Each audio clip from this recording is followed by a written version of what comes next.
All right, let's get started. I don't know if someone wants to entertain a motion or to approve the minutes. I'll make a motion to approve the minutes from June's meeting. Okay, I wasn't there for the whole meeting, so I don't think I should second it. Oh, I could second it. There you go. any discussion? All in favor? Aye. Aye. Aye. Can you hear me? Yeah, oh, there you go. Yeah, can you turn yourself up just a little bit? I'm not sure how. You're on your computer? You can use either your computer or I think you can also turn the volume up. On the mic somewhere. Yeah, somewhere. Okay. Okay. So let's start with the town manager report. Sure. COVID-19, we're still doing what we need to do to flatten the curve. So the numbers have been holding steady. I should have an update from Mike Pascasilla at East Shore tomorrow. In fact, we have a scheduled meeting for 3 o'clock tomorrow, and tomorrow's discussion is focused on recreation and parks. So that'll take up most of it. But we've been, I think our latest number was, I think we've climbed to 85 cases since the start of this pandemic, 85 positive cases. And we're doing what we need to do. We've opened up town hall for the tax department for the tax payments from 8:30 to 11:30 in the morning. So for 3 hours in the morning, the public can come in, and after that, they can come back if they need to call and set up an appointment if they can't make the 3-hour window. That's been going well. It was first day, Wednesday, the first, I think we had about 60, 61, and then Thursday was about 41. Today, a little bit lower, about 34, I believe. So steady numbers trickling in, but manageable. So we're able to manage it, and we're doing well with that. There have not been any issues or nothing I'm aware of that's everything's been running smoothly. And I'm hearing the same on the library side. So I'll go try and get an update for the council tomorrow night for their council meeting, and have more information based on the 3 o'clock meeting tomorrow. But I do hear that the governor is looking at pausing the phase 3 or extending the date on the phase 3. So, Mike, when was that supposed to be? Sorry, go ahead, Dan. No, Mike, so if people want to come in and make tax payments within that window of 8 to 11:30, they do not have to make an appointment, but hours outside of that, they do have to make an appointment? correct, yeah. So Okay. Monday through Friday, 8:30 to 11:30, they can just show up, keep their distance. I mean, even outside, we have a monitor, greeter monitor at the door. So we're not having more than 6 people in the building, and typically we get no more than 3 or 4 at any, so there never really is any rush, although it's good practice for us because we know come July, end of July, that's when we're going to see the rush. That typically happens every year. This, might be a little bit different, but we anticipate that. So we're working out the bugs right now, and there's really not much to work out. It's been a steady flow, but it's been manageable, and things have worked out fine. So we're very clear about how we bring people in. It's just the same in, and you follow back the same path you came in. And we have all of the markings and so forth. So things are working fine. So anybody that wants to come in 8:30 to 11:30, and then if not, if you can't make that window in the morning, then just simply call and make an appointment for the afternoon. Thank you. Yeah, and I think the phasing, Liz, I think the original was July 17th, I believe. So for phase 3, or 15th or 17th, and I think so he's going to move that out. So and it was more people could gather. That was part of that phase 3. Right. It was all about the numbers, but also, and I can't recall everybody that's in the phase 3, but those higher risk type categories for sports and other. I mean, bars were in there, I think, but they got kicked out, so to speak. Or that's the concern, major concern. Just looking at the numbers around the country, the governor, he's being cautious. To say that he's looking. I mean, they're always looking at the numbers every single day, and again, we also have the travel ban that we're working on that we've got to monitor that, because it started out as eight states the day he rolled it out, and then 4 days later, the count was 16. So Wow. That has an impact in terms of people wanting to travel and go places. It's really limiting those opportunities. How are they checking on the people? Well, that's really. that's a sort of the honor system kind of thing or they're encouraged to self-isolate if they're going to these places. So, or if your workplace knows you're in a state that's affected, they could say you can't come back for 2 weeks. Exactly. Yeah. I was in Ohio at the time, and I was hoping that Ohio was not going to be on that list, and I was lucky. But Well, I have to say, going to the grocery store or out and about, by and large, I do see the majority of people wearing masks. It's really the exception. And it is something that I think we should be proud of. I know this weekend, quite a few people had parties all over, and people were not social distancing. But when you go into a public place, people are being pretty diligent. And I've been to Home Depot, Walmart, Big Y, whatever. So it's really hard. They stand out, right? When they don't wear a mask, now they stand out. So yeah. But I think our numbers are showing, two things. The fact that we didn't open as quickly, obviously, has had a huge impact. And the fact that people are being pretty diligent, I think, is also a recognition, that this is a serious thing. So, so our numbers have been in North Branford pretty steady, Mike, for the most part. Yeah, and I'll have an update tomorrow, but Mike hasn't indicated that we've had any type of spike or anything like that. So I think the last number I saw was 85. He could come back tomorrow and say it's 86, but again, that to me, that's pretty steady. We repeated numbers for about 2 or 3 weeks at 83, I think it was. So, it's been pretty steady. And again, it's because people are adhering to that and being good about wearing masks in public and keeping the distance. And so I think it's all sinking in. It's just a sort of a routine and a practice. And even when we have somebody come to the door of town hall, if they just forgot it in their car, they can go back to their car. But if they forgot it at home, they don't have to go all the way back home. We can provide a mask, so it's not an inconvenience. So, and we have supplies to do that. And then it doesn't happen. I think it's happened maybe once. So, we're prepared. We've got the sanitizer. We've got the gloves. We've got the mask. We've got everything. So we're just, we've got everything marked out, just like you would if you're going to Big Y or any other retail establishment. People know the drill. They look for the markings. They look for, okay, I stand here, conscious of 6 feet. And so it's working so far, so good. Mike, what was the 83?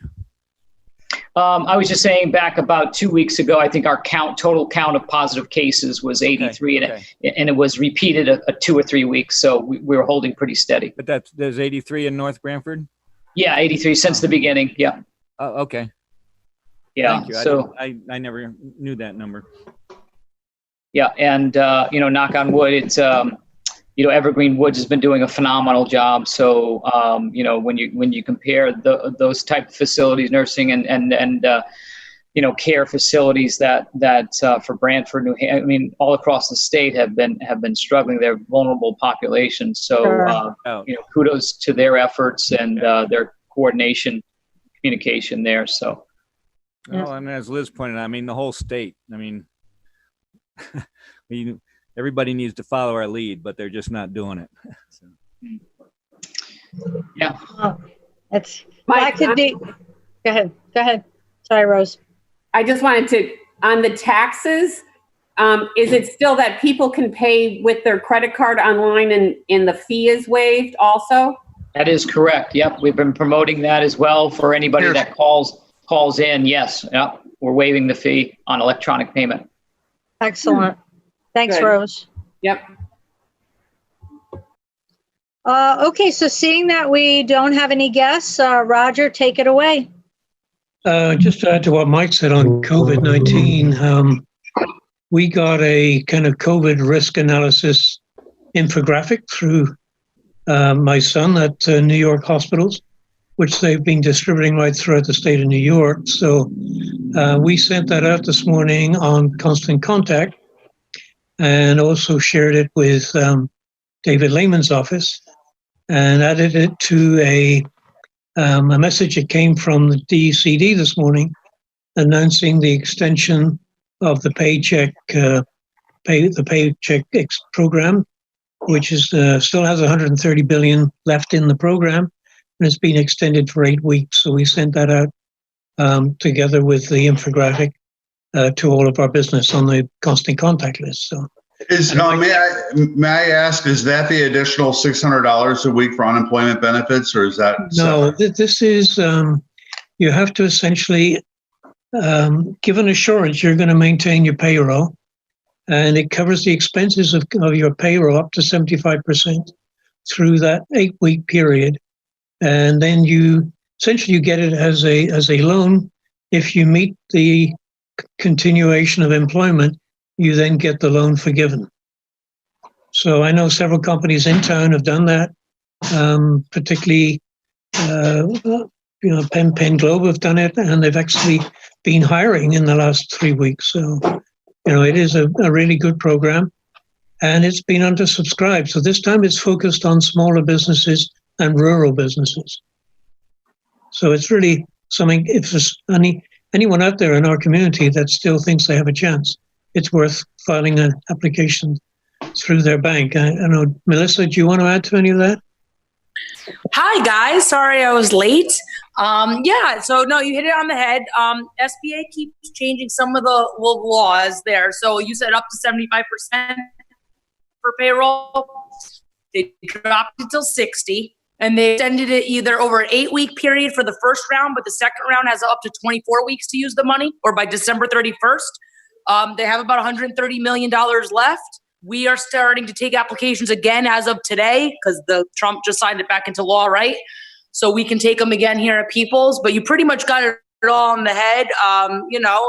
It's been a really great program. People said it really helped them out. And the EIDL as well, the Economic Injury Disaster Loan, we don't do those at the bank level. You got to work right with the SBA for that. But also that program, I think, gives you the first $10,000 for free, and then they pay that back too. But the terms are really great. It's like a 1% interest rate. And like you said, really help people get back on their feet for the time being. Okay, so that's a little COVID related. Advanced manufacturing is sort of not on the agenda, but I just give you a brief update. We've had several follow-ups from the last meeting where we had Peter Denius, who's the president and CEO of Advanced Connecticut. Some of that is kind of spilling over into two of our local manufacturers now are exploring expanding, finding a new and larger facility. So we're working with them and several developers in town. And Carrie and I have been having meetings with those individual companies. At this point, I don't want to be public on who the companies are. The next meeting is on August 18th. And Senator Needleman, who's the chair of the State Energy and Technology Committee, will be our principal speaker. And Marcia Lafemina, the president of Penn Globe, will be our backup speaker, talking about some of the challenges of expanding business. She's grown 50% per year for the last 3 years. So she's got issues with just how to run a business that's expanding that fast. So she'll be our second speaker. Any questions on that? We don't have a speaker for the month beyond that, the quarter beyond that, but that's, sometime ahead. What's the date again? August 18th, then. That's Scott. That'll be 8:30. My suspicion it'll be Zoom still, Mike, don't you think? Oh, okay. Yeah, I think that's right. Well, we'll have to evaluate, but we'll see. And if I could just go back to the PPP program, I'm just wondering, kicking around, if it should be we should make another announcement or use the weekly briefing on Friday to get something out. Sure. Talk about that again, maybe. Sure. Yeah, I sent the details out in a constant contact this morning. Right. So that would have gone to, close to 270. We're getting a very high percentage of people opening the links on our constant contact, which is encouraging. So, if a David Lehman thing comes in with 2 or 3 links on how to get to the SBA or other places, those are being opened. Good. Which is encouraging. Yeah. Roger, do you guys post any of that on Facebook? Because I know some of the stuff you post that comes from the town, I do share it to Local First. But if you post that as well with the PPP update, we could, I could share it. Sure, we could do that. Local First. I mean, it's additional, 1,500 people, so local people. So absolutely. Yeah. I mean, this is the list we use, as you know, essentially the North Branford business list. Absolutely, yeah. But there's no reason why, if Sherry wants to use that, I can send it straight to Sherry as well each time. I don't know which sheet you can, but I run the Local First, so I have to think about what she could use it for. But I get it out to the local, the local businesses. Right, it would get to all the chamber members. No, it's not just chamber members. It's just anybody who's following. So it's residents. Oh, okay. Yeah, residents, business owners, that kind of thing. But it's all local. Right. So, right. I mean, it's a nice way of getting the word out, because someone sees it and then they're educated about it and they might share it with somebody else. And Sure. Okay. Yeah, Kim's done a great job with that. The posts are wonderful, and it really kind of keeps businesses in the forefront of people's minds that they're open and so on and so forth. Little reminder. Thanks, Liz. You're welcome. The Sunflower Project Pollinator Pathway, we had a seed filling session outside the town hall the other day, and we've now filled and distributed through the libraries, through town hall, through the food pantry, and now through Park and Rec, some 4,000 seed packets. And the number of seeds inside are any number you want to guess, but they're probably around about 30 to 40 seeds per packet. So you can work out, that's about 150,000 or so sunflowers if they all kind of germinate. I know some are already out there and flowering. Bonnie, you told me Bonnie's is 3 feet high already? Yeah, and Mary's are also all pretty high as well. I noticed those yesterday. Yeah. Yes, they are. Yeah. Unfortunately, getting taken down by a couple of bunnies, but we'll see if we can put an end to that. Those bunnies, I don't know. Yeah. Yeah, and also if anyone wants to participate, I will be sending this out to the Sunflower group. But we're going to be, there's going to be a hose in front of the town hall on that little island, correct, Mike? Is that where is it going to be?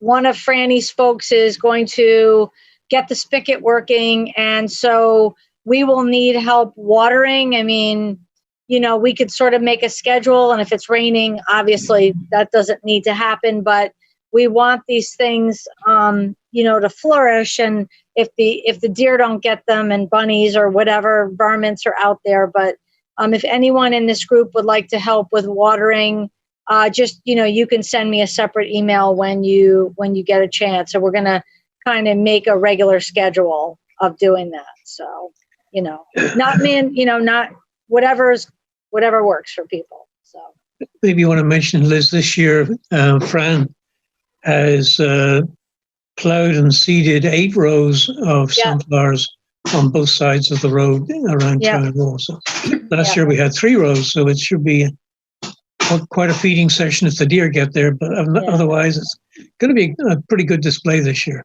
Yeah, we've asked for bigger and better, so we'll hopefully that it works out okay. So and Scott, you may want to mention we're partnering with the Land Trust to do a wildflower program as well. So the wildflowers are sort of supplementing and all part of the pollinator pathway program. Yep, And you'll that's, probably see signs popping up around town, part which of the land trust have sustainability purchased, thing. sort of announcing where there is a pollinator pathway in both Northford and North Branford. So it should be kind of fun when all that starts growing. Yeah, I'm not sure if you folks know, on the corner of Old Post Road and Route 17 in Northford, Nancy Tipping, one of the sunflower volunteers, and is she also part of the land trust? I'm not sure. I don't think so. Oh, I think okay. she's a member, yep. Oh, okay. She planted with the help of certainly helps Franny's out. department, a really nice, there's like a triangle, and she planted a pollinator pathway section. So that's kind of exciting. And I know Bonnie planted, Carrie helped, Roger helped, sunflowers. And did you plant wildflowers too across from? No, they were high school? just sunflowers. Okay. So yeah, it's getting there. And if you know any businesses that are willing to plant seeds, let us know. Cause I mean, I have some sunflowers here, so I can always get them to you. Like the insurance company in Northford had beautiful, and the Northford Country Grill had beautiful sunflowers last year at different times, which was great. So if you do know of anyone that's willing to make the investment, certainly let us know, please. Maybe I can just add that Shelley, who kind of created the idea behind the sunflowers, sent us an email this week and last week, and announced, and maybe some of you have seen it, that the front page of the latest regional tourist brochure is just a picture of sunflowers in North Branford. So here we are, the whole region now has got North Branford sunflowers on its front page. Woo! Woo! So they got to grow this year. All right. Should I just briefly talk about the solar project? Yes, please. We, Mike and Mayor and Deputy Mayor and Jella from Citrine Power and myself met last week, and we went through a kind of an update of the savings and issues related to the location of that solar project. Coming out of that, there were some suggestions from the mayor and deputy mayor and Mike that we move back the location, which was originally like 15 feet from Forest Road, to 200 feet. So it's being moved back, and it can't go back too much further west because there's wetlands. So the implication is that it would be somewhat less solar panels, like about 500 less solar panels, but that would still meet the requirement of 2 megawatts of power, just slightly over. So tomorrow, Chella, myself, Mike, will be meeting at the town council to talk about the savings and the kind of reconfigured layout. Just things that I know have happened. The thing called the VNM, which is the virtual net metering, I have, and Mike has, a copy of the letter of approval from United Illuminating to Citrine Power. So they are approved to do it. They've also Citrine has signed a contract with Page Farm, because in this program, there has to be at least one farm participating, and Page Farm is adjacent to the site we're talking about. And also there has been a contract or a lease contract exchanged between the DeLongo family and Citrine Power to lease the land from DeLongo. So those things are kind of done. May I ask, what was the need to move it back 165 feet and reduce the amount of solar panels? Again, Movement yeah, to the yeah. town. It's basically the response from the council. It's just that the location. I don't know that there were any opposition or any concerns in terms of virtual net metering or the program itself. We really didn't get that far into the savings and the details of the structure of the deal. It was really just a reaction to the location and the visibility and or thought of losing, the vista of farmland and sunflowers. And the green So, belt area, everything. Yep.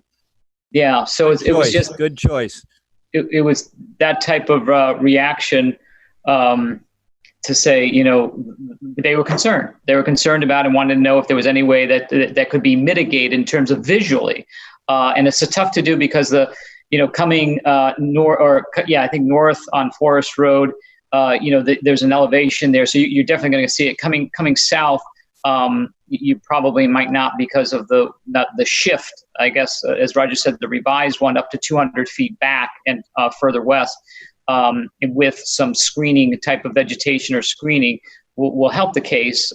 Is it enough for the council to overcome? I'm not sure. I don't know the answer to that, but that was the reaction. One of the things we didn't really discuss is that, it's a 25-year lease.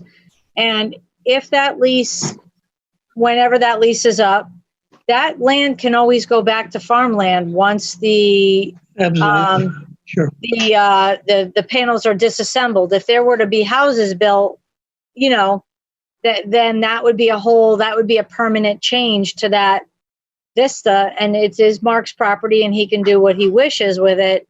But that is another thing that I don't think we really thought about saying, and I hope that gets mentioned tomorrow night, that this doesn't have to permanently alter that vista.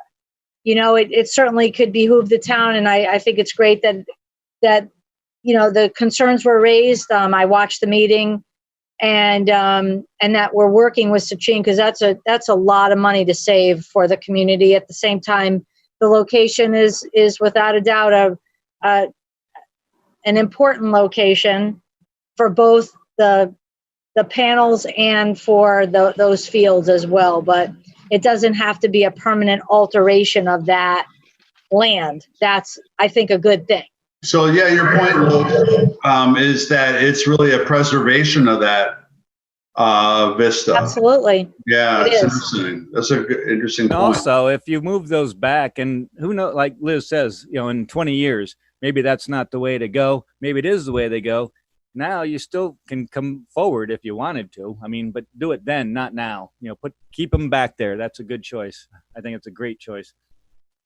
Yeah, you could take all those panels out in less than a week. They're just anchored into the ground. There's nothing very permanent about it. Okay. I like moving them back. Nice. Good job. Thanks, Scott. I think we just might mention, Mike, that we are in discussion with a developer about a multi-unit luxury apartment complex. And just sort of on that subject, we've set up a meeting with an interested party, which happens to be Honeywell, because it's relatively close to Honeywell's location. And Honeywell are very desperately seeking accommodation for some of the people they're hiring. And right now, there is no place for them to go in North Branford. So we're getting Honeywell in the conversation next week.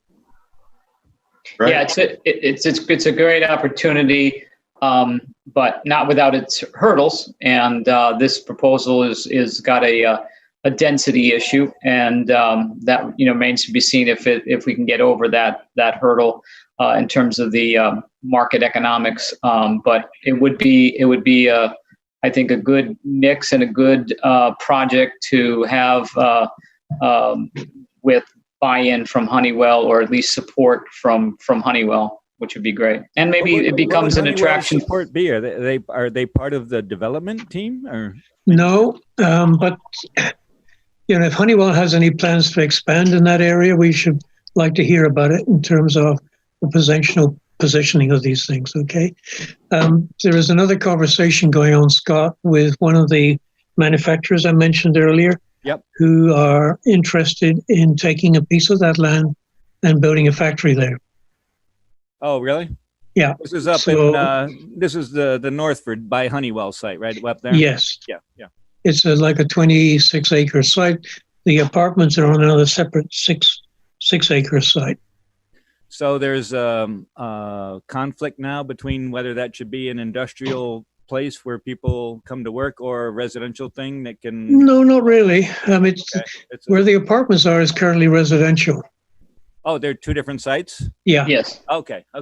Yeah. I thought you were talking about the same site for a second. They're in the same sort of area, and No, since like I Honeywell said, Mike said it's a planning thing. It's yes, it has to be done well. That's all.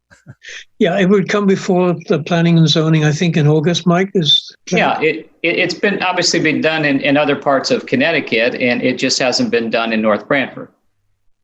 So again, it's just about going through the various aspects of it and what the impact might be. And so, it'll be interesting just to see how the, planning and zoning react to it. Yeah, I agree.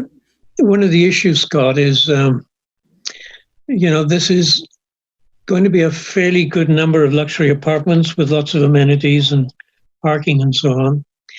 And, our height limitation at this point in terms of North Branford is 35 feet. Correct. And if you look around, I was talking to my counterpart in Guildford today. Theirs is 44 feet, and they've just given a special permit for a developer to build to 60 feet. Well, it's all based on your fire apparatus for the most part. That's right. And part of it, in the case of Guildford, because it's kind of near the water table, they cannot put parking in a basement. So the parking usually is on the ground floor, and then the apartments are above that. So that's their sort of rationale for going up to 60 feet. But it does mean developers, have the option to going to other nearby towns to get a higher rise apartment. 35 needs, I can see where it needs to be increased, but again, obviously you're not going to put in a 75-foot skyscraper or anything like that, but it's, you work with what you have and the terrain that's around and in the fire apparatus you have, and you work it out. Yep. Okay, that's about it, Liz. Thank you. Okay, so you're probably going to be chiming in a bit more. So next is old business. We talked about Earth Science, the Earth Science Week, potential joint meeting. I think we need an organizing committee for that, including the schools and maybe some of our, sort of science type businesses like Honeywell. And so I think maybe you and I need to try to figure out who we should invite and decide what we're going to try to do as a town. Well, of course, so much is going to depend on, being able to meet and virtual meeting or whatever. And let's do that. And we'll communicate aside on that for sure. Okay. And then the next thing is new business under the big tent replacement. And we had talked about that meeting in August, right? With Norm Needleman. Is that what you were thinking? I sort of gone off that idea. That's pretty special. That's really manufacturing and technology. I can't see that being of general interest. I don't know how you feel. Well, the hard part is, it would be great to have a in-person business type meeting, right. There's so many factors involved with that. And we could, we have the business breakfast in January, and, the business under the big tent serves as a almost semi-annual touch base with our businesses kind of thing. It's, I don't know, does anyone have any ideas? I know we've batted a few things around, but, our things keep changing, and we have to be cautious, and people's safety is our number one concern, obviously. Does anyone have ideas on how we can replace under the big tent with something else that would be meaningful? And if it is virtual, it is virtual. I don't know. Could we combine it with the Earth Science Week? Have a business event during that week? Well, we certainly could. So for example, we're going to do our art show opening, actually the week before Earth Science Week starts, and we'll talk about that in a sec. Why?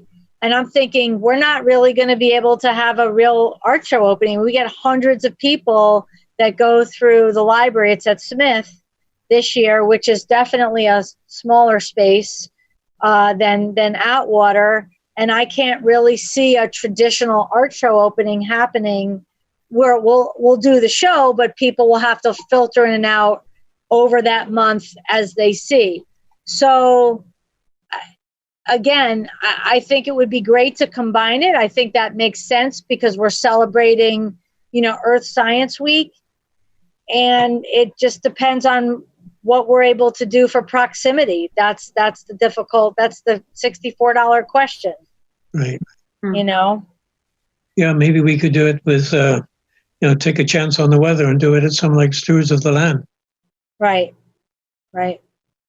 Maybe see what it would be to rent a couple of tents and larger, talk to, what's his name? Dave, who's the gentleman that owns the big tent company?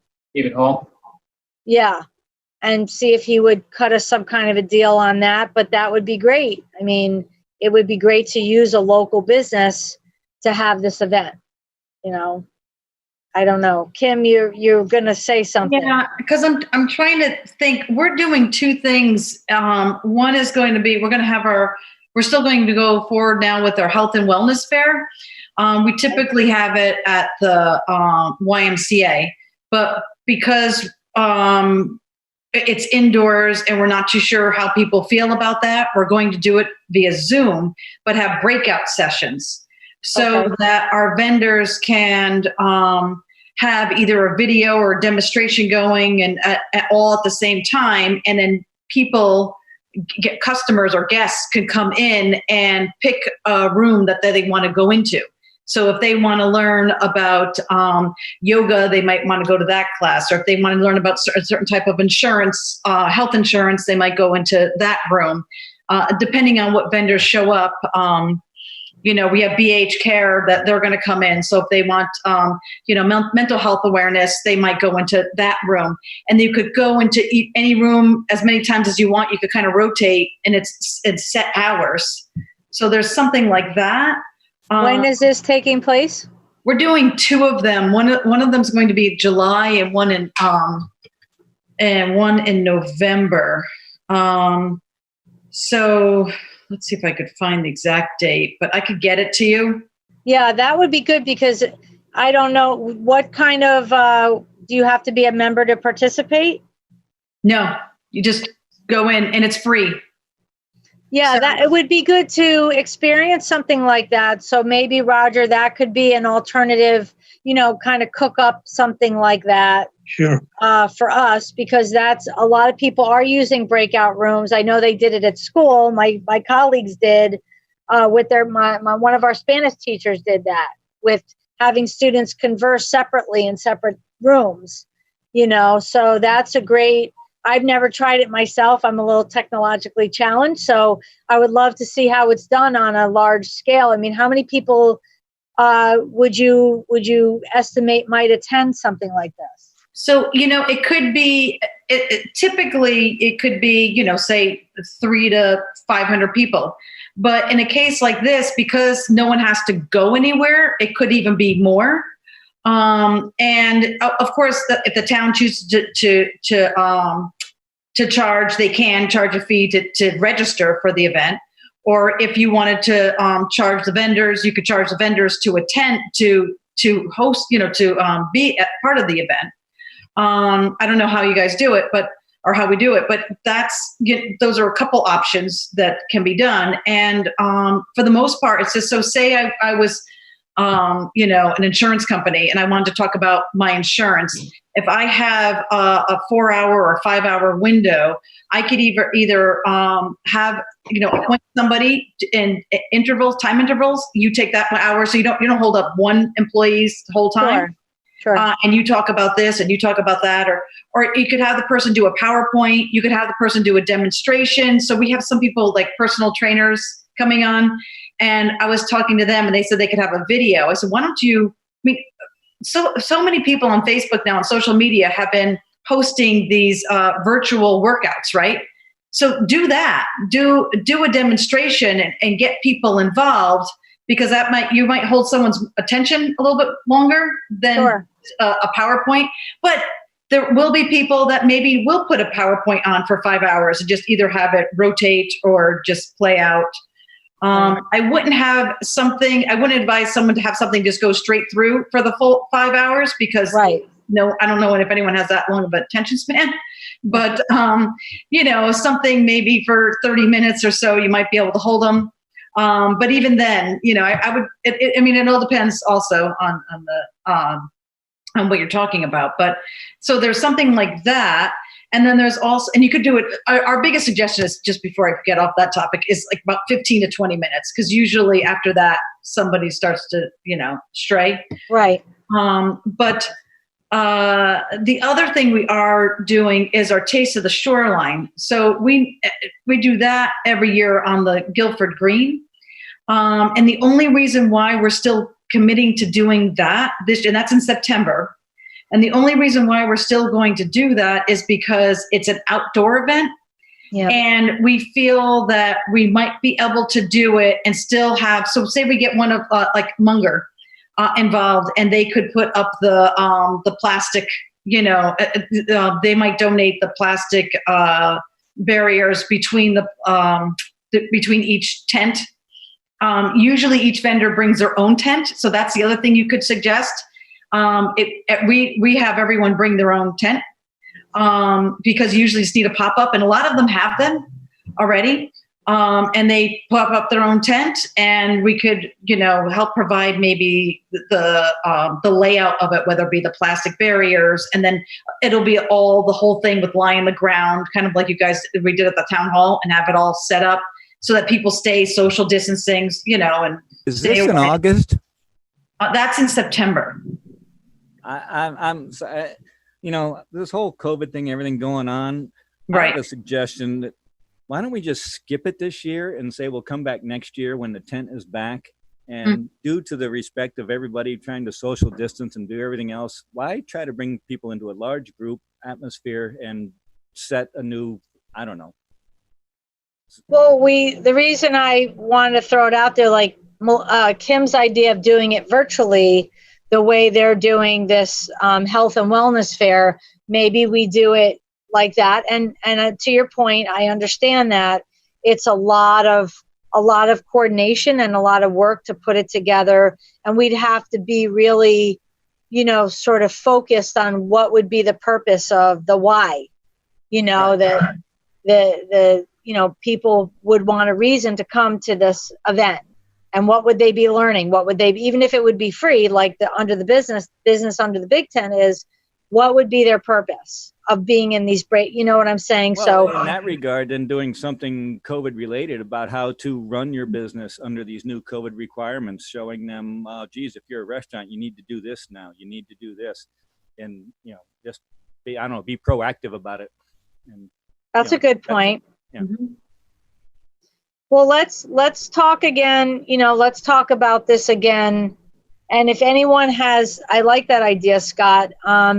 If anyone wants to sort of make a bulleted list of things that, you're a businessman, Dan, you work in a business. What have you seen in your business?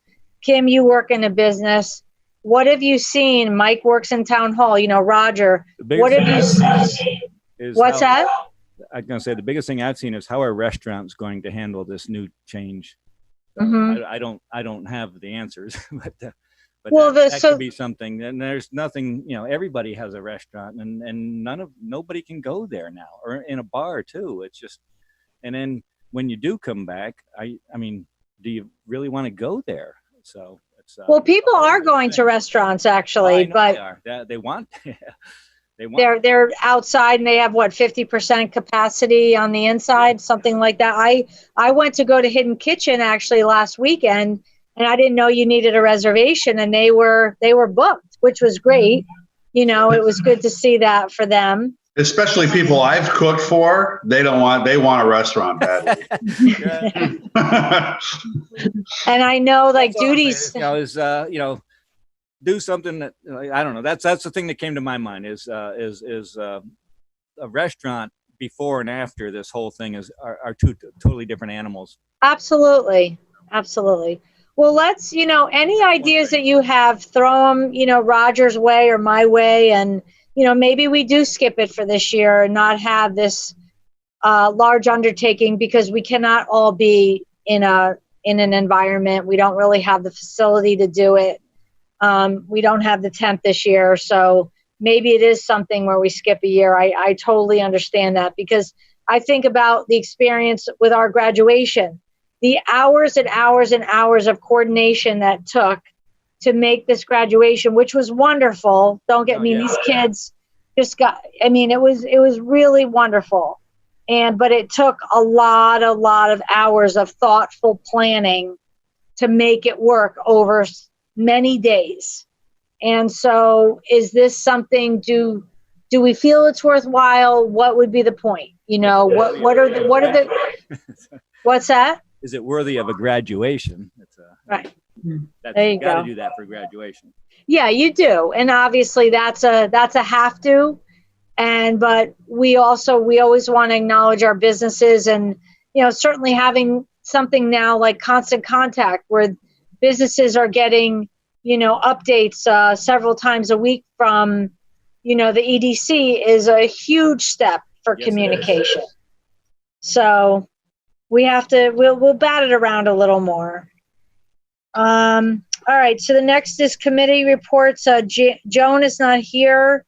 Does anyone else have, I know Roger talked a little bit about real estate as far as some parcels of land that people might want, some have ideas from. Anybody else? I got something to add on that. Okay. I was talking with my nieces who a couple of years ago started a shake and tea shop in Milford, and it did pretty well. So they opened up a second one, and they opened up a third one in Orange, and they were looking at Branford Center and said, there's this place called Curves that's available in North Branford. Scott, what do you think? I said, you guys would love it there. I said, it would be awesome. I said, you got a perfect stop there. People coming in, they're on their way to work. They're going to stop anyways, because the light always changes at that point. And so in the next couple of weeks, they are seriously looking at starting at Good Vibes Shake and Tea Shop at the old Curves place. So very cool. That'll move on. So. That's great. That place has been vacant for 6-7 years. Yeah. Yeah. I think they would do very well there. I really do. Yeah. Yeah, it's in a good location for sure. That's excellent. And Jan, anything with Rex? I haven't met with him. I don't know if Carrie is the representative basically now. And when she can't go, I go to meetings, but I've been away more than I've been here, so I really don't know. Roger or Mike, Roger's about to, go ahead. Well, the Greater New Haven Chamber has a meeting on Wednesday morning, and Rex are the principal speakers. So This coming Wednesday? This coming Wednesday, yes. Where is it? I can send it to you. I've got it here somewhere. It's an 8:30. I think it's a Zoom meeting again, Jan. Okay. And Barbara Malmberg is doing the presentation. Okay. Well, today is Monday. I can call her and find out what's going on. I think it's 8:30 on Wednesday morning. Okay. They've done an update of SEDS. Mike, you sent it on to me. This is their economic development strategy for Connecticut. It's prepared by Rex, and I think they're basically presenting that. Oh, okay. I apologize. I want to jump back for just a moment. Last month, we talked about the surveys that the Shoreline Chamber sent out. And I was wondering if either Kim or Roger can sort of report back. What did you glean from any of the surveys that were sent out? Sherry hasn't shared any of it with me. I assume she shared it with the board. So maybe Roger knows. The only feedback I got was sort of fairly short. It was a very time-sensitive survey, so the results at the time of the survey don't necessarily have any relevance, several weeks later, because the survey was done before any reopening.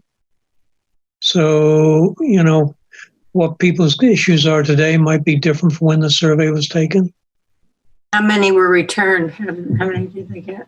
I don't know. The Greater New Haven Chamber did one as well, Kim. So maybe I'll ask that question on Wednesday. And I wonder, I don't know when you guys have another board meeting, or maybe I could even talk to Sherry and ask about doing it again. Because then you can compare results, right? From when it first started to now with the opening. It might be nice to know how people are doing during phase 2 in comparison before we even opened. Right. I mean, some of the questions were, have you applied for this grant or this program? And, that's sort of over now. So. Right. But now if they did apply, what are the results? Are they happy? We might want to push that, get some more answers. I don't know. Sure. Okay. Any correspondence? Mike or Roger? Nothing very friendly. Okay. Wow. Up our interest. You're right. I have been invited to a party, which is rather sad, but Brian McGlone has resigned and retiring from his position in Guildford. So your buddies. When is he resign? When is he retiring? At the end of the month. Okay. Really? So Terry and we called ourselves the Three Musketeers. Terry, Branford, and Brian. So only one surviving. Of his replacement? Is there any hint of his replacement? I don't know any more than that. He just called today. Yeah. I asked him about the height restrictions in Guildford. He called back and then said, by the way, I'm leaving at the end of the month. Oh, bummer. Jeez. Does Guildford know? What's that? Town They knows? don't know yet. Yeah, I think the town knows. Yeah. Not yet. He's making the announcement, I believe, tomorrow. Oh, okay. Well, then you didn't hear it today. Oh, that's a shame. Yeah. Yeah. Oh, good for him, I guess. But. Yeah. How long has he been there, Roger? 9 years. Okay. Likewise, he's a retired business guy and works part-time. Yeah. And it keeps interfering with his golf. That's right. Right. Priorities. Right. But he Anything loves else? Anyone else have any comments, questions?